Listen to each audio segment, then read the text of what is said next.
आष्टी व खात येथील दिव्यांगांना मोटार ट्रायसिकलचे वाटप. शासनाच्या योजनेतून लाभार्थ्यांचे स्वप्न साकार. समाज कल्याण विभागाच्या माध्यमातून आणि पालकमंत्री चंद्रशेखर बावनकुळे यांच्या पुढाकाराने मौदा तालुक्यातील आष्टी व खात येथील दिव्यांग बांधवांना नुकतेच मोटार ट्रायसिकलचे वाटप करण्यात आले. या उपक्रमामुळे दिव्यांगांच्या प्रवासाचा प्रश्न सुटला असून त्यांच्यात आनंदाचे वातावरण आहे.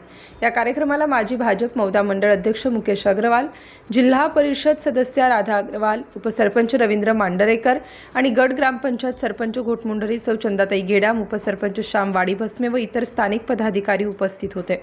आष्टी येथील कोठीराम बावनकुळे आणि खात येथील सुरेश क्षीरसागर या 2 लाभार्थ्यांना या साहित्याचे वितरण करण्यात आले. स्वावलंबनाकडे पाऊल. मोटार ट्रायसिकल मिळाल्यामुळे आता दैनंदिन कामकाजासाठी दुसऱ्यावर अवलंबून राहण्याची गरज भासणार नाही, अशी भावना लाभार्थ्यांनी व्यक्त केली.